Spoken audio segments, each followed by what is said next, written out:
Hello students, तो आज हम करने वाले हैं poem by Lizol Norris CBSE की थर्ड पोएम क्लास 10th की अ टाइगर इन अ जू। चलिए स्टार्ट करते हैं। पहले पोएट के बारे में जान लीजिए। George Leslie Norris was a prize winning Welsh poet and short story writer born 21st of May 1921 United Kingdom, died 6 April 2006 United state, nationality British. तो जो जॉर्ज लेजिल नॉरिस हैं उनके द्वारा आपकी ये पोएम लिखी गई है। ये एक प्राइज विनिंग पोएट थे और ये पैदा कब हुए थे? 21 मई 1921 और यूनाइटेड किंगडम में। डाइड, ये मृत्यु कब हुई? 6 अप्रैल 2006 यूनाइटेड स्टेट्स में। नेशनैलिटी ब्रिटिश थी। तो आगे इंट्रोडक्शन ऑफ द ब्रिटिश। आइए अब स्टोरी के बारे में जान लेते हैं। तो स्टोरी में this poem contrast a tiger when it's in its natural habitat and when it's imprisoned in a zoo. तो यहाँ बताया गया कि एक ये पोएम किसके बारे में? एक टाइगर के बारे में है, जो पहले अपने जो कंट्रास्ट किया गया है किसमें? एक नेचुरल हैबिटेट में और एक इम्प्रिजनमेंट इन द जू। तो on a starry night poet sees the tiger in a zoo. एक स्टारी नाइट, एक चमकीले तारों से भरी रात को पोएट क्या देखता है? टाइगर को जू में देखते हैं। Tiger move slowly up and down in his cage. तो टाइगर जो है धीरे धीरे अपने केज में घूम रहा है। He is full of rage but he is quiet in his helplessness. उसे बहुत गुस्सा आ रहा है लेकिन वो चुप है। क्यों? क्योंकि उसको कोई मदद करने वाला नहीं है। वो जू में कैद है। अगर किसी जानवर को कैद करके रखोगे तो वो फ्री मूव करना चाहेगा, तो लेकिन हम उसको नहीं आज़ाद करेंगे तो वो हेल्पलेस है। Next, the poet is moved to the pity of for the tiger. तो जो पोएट है उसको बहुत दया आ रही है टाइगर पे। He sees that the tiger should have been in a jungle. He should have been moving quietly in the shadows near the water hole and waiting for a plump deer to pass that way. तो वो कह रहा है उसको कहाँ होना चाहिए? वो जंगल में होना चाहिए और उसे वहाँ पे वो अपनी जो मतलब एरिया है वहाँ पे घूम सकता था। वहाँ पे प्लम्प डियर की वेट कर सकता था ताकि उसका शिकार कर सके। Next, but sadly he is locked behind the bars in a concrete cell. तो वो क्या है? दुख की बात ये है कि वो अब कुछ नहीं हो सकता इस बारे में, क्योंकि वो एक कंक्रीट सेल में बंद है जो एक जू में है। He takes no notice at all visitors and is looking at the brilliant sun with this brilliant eye. उसका कोई ध्यान नहीं कि उसे कौन देखने आ रहा है, कौन कैसे देख रहा है, बट उसका ध्यान किसके ऊपर है? जो शाइनिंग स्टार्स है स्काई में, वो किससे द्वारा देख रहे हैं? अपनी शाइनिंग आँखों से देख रहे हैं उन्हें। Now he has to be content merely with looking at the stars. उसे उसी में खुश रहना पड़ेगा क्योंकि वो तारे ही देख सकता है। वो खुली हवा में सांस नहीं ले सकता, उसे उसी कंक्रीट सेल में बंद रहना पड़ेगा। He is not long free to move in his natural habitat and look at the brilliant stars from there. अब वो अपने खुली हवा में सांस नहीं ले सकता, वहाँ से अपने तारों को नहीं देख सकता। तो आप इसका स्क्रीनशॉट ले सकते हैं क्योंकि ये बहुत ज़्यादा है। अगर आपको इनमें प्रॉब्लम आती है तो you can mail me. Okay,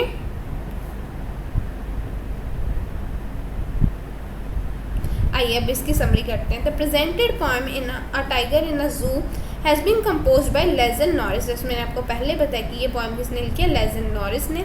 Leslie Norris perhaps raises the issue that the zoo should be closed because poor dumb animals are kept behind bars without any fault of theirs। तो वो कह रहा है कि मतलब जो पोएट है यहाँ पे कह रहा है कि जू को होना ही नहीं चाहिए। क्यों? क्योंकि वहाँ पे पुअर डम्प एनिमल्स को बंद करके रखा जाता है, जो कि बिल्कुल गलत है, जबकि उनका कोई फॉल्ट ही नहीं है। While it's best for them to lurk and enjoy the green wild surroundings, selfish humans forcefully deprive them of their basic right to freedom।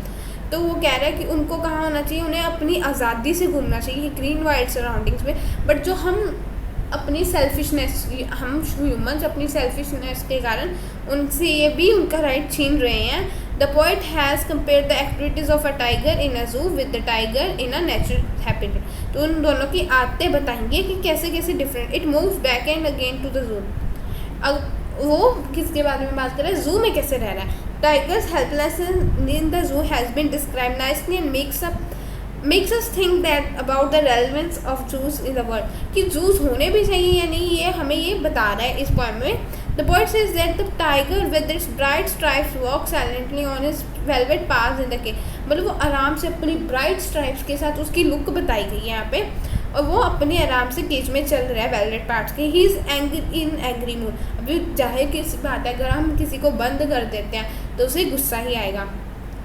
The poet remarks at the tiger should be hiding him in the shade and moving through the tall grass near a pool from where chubby deer moves onward। तो वो जंगल में आ गए हैं और जंगल में बात कर रहे हैं कि अगर वो जंगल में होता तो वो कहाँ होता है, वाटर होल के पास होता है, यानी जहाँ पानी होता है वहाँ पे होता।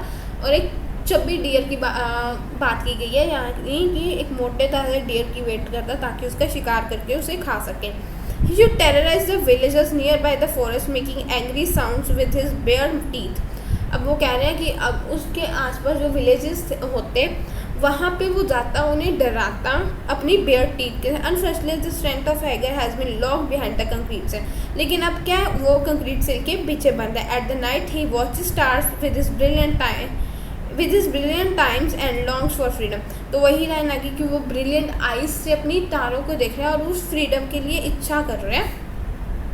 एक्सप्लेनेशन, हम एक एक पैरा की एक्सप्लेनेशन देखते हैं। पहले पैराग्राफ पढ़ते हैं। He stalks in his vivid stripes the few steps of his cage on pads of velvet quiet in his quiet reach। तो इसमें क्या कह रहे हैं, A tiger moves a few steps up and down in his cage। तो tiger जो है अपनी केज में घूम रहा है। The stripes of his body are strong and bright color। मतलब उसकी जो अट्रैक्टिव है उसकी जो स्ट्राइप्स हैं। The tiger moves quietly on his velvety पैर, अपने वो सॉफ्ट पैड्स के साथ आराम से घूम रहा है। He is full of rage but in quiet because he knows that he is helpless here। तो उसको पता है कि उसकी कोई हेल्प नहीं करने वाला है, तो वो क्वाइट है, उसे गुस्सा बहुत आ रहा है लेकिन वो कुछ कह नहीं रहा। He should be lurking in shadows, sliding through long grass near the water where plump deer pass।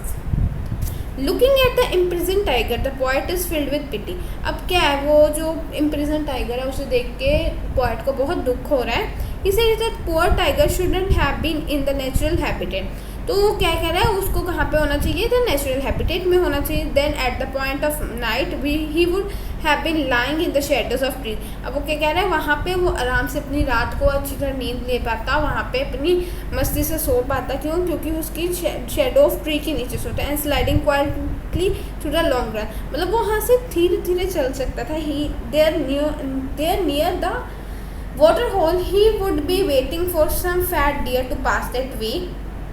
तो क्या कह रहे हैं, वहाँ पे वाटर होल के नीचे इंतज़ार करता ताकि वो किसी फैट डीर का शिकार कर सके। Thus he would be lying there in expecting of heavy feast, ताकि उसको अच्छा खाना मिल सके। He should be snarling around houses at the jungles edge baring his white fangs his claws terrorising the village. तो क्या कह रहे हैं, here the point imagine that what the tiger would be doing in the case he failed to find any prey in his natural habitat। अगर उसे अपना खाना ना मिलता नेचुरल हैबिटेट में तो वो क्या करता है। He says the tiger would be growling at the edge of jungle near his village। जो विलेज उसके पास होता वहाँ पे ग्राउलिंग करता, वहाँ पे अपना मतलब गुस्सा दिखाता, घुराता वहाँ पे। There he would be showing his white fangs and claws while moving। तो उनको अपने पंजों से शिकंजों से डराता। He would be thus become a cause of terror for the villagers. तो विलेजर्स उससे डर के भी रहते। The point here gives a hint that if we destroy the natural habitat of tigers they will be forced to turn out to our towns and villages to find their food. यहाँ पे point क्या दिखाना चाहते हैं, वो कह रहे हैं कि अगर हम लोग टाइगर्स को उनसे नेचुरल हैबिटेट से उनको दूर कर दें, उनका नेचुरल हैबिटेट छीन लें, तो वो क्या करेंगे, उनका जनरली अभी उनको खाना चाहिए तो वो खाना कहाँ से लेंगे, वो विलेजेस और टाउन्स में जाएंगे अपना खाना ढूंढने के लिए। और वहाँ भी कौन उनका शिकार बनता, इंसान ही बनेंगे। But is locked in concrete cell, his strength behind bars, stalking the length of his cage, ignoring the visitors। So इसका मतलब क्या? The poet sees that the tiger locked in a concrete cell in the zoo। जैसे starting में हमने बात की थी कि वो poet क्या देखता है कि वो एक जू में बंद है कंक्रीट सेल में। In spite of all his strength, he now lies imprisoned behind the bar। उसमें इतनी शक्ति है लेकिन वो फिर भी बार्स के imprisoned है। Very slowly and silently he moves up and down the length of his cage। मतलब उसका जो केज है वो भी बहुत छोटा है और वहाँ पे अप एंड डाउन घूम रहा है वो। He takes no note of the visitor who came to the zoo to have a look at him. वो किसी विजिटर के ध्यान नहीं दे रहा, क्यों? क्योंकि उसका कोई इंटरेस्ट ही नहीं है उनमें, और वो उनकी तरफ कैसे देख रहा है, क्यों देख रहा है, उसको कोई मतलब नहीं है उससे। He hears the last voice at night, the patrolling cars and sprayers with his brilliant eyes at the brilliant stars। तो इसमें क्या कहना है, tiger knows no rest during the day because of the waste है। तो tiger की हालत क्या है अब जू में, वो बात की गई है। तो वहाँ पे कह रहे हैं उसको कोई हालत ही नहीं है, उसको रेस्ट करने का टाइम ही नहीं है दिन में, क्योंकि उसके पास इतने विजिटर्स आ रहे हैं उसको देखने के लिए। Even at the night the remain, वो नाइट को भी तंग रह रहा है, क्यों? क्योंकि वहाँ पे पेट्रोलिंग कार्स की नॉइस आ रही है। He keep staring at the brilliant star with this brilliant eye. तो वो सिर्फ क्या करता है, उन ब्रिलियंट स्टार्स को, शाइनिंग स्टार्स को अपनी शाइनिंग सी आँखों से देख रहा है। Perhaps he is asking heaven why he has been imprisoned here। तो वो भगवान से, स्वर्ग से पूछ रहा है कि वो यहाँ पे है ही क्यों, उसे यहाँ पे बंद क्यों कर रखा है, उसकी क्या गलती थी जो उसे यहाँ बंद कर रखा है। Thank you. अगर आपको ये लेसन समझ आ गया है तो please do like, share, comment and subscribe. अगर आपको वर्ड मीनिंग्स में कोई प्रॉब्लम आती है तो you can mail me. Thank you.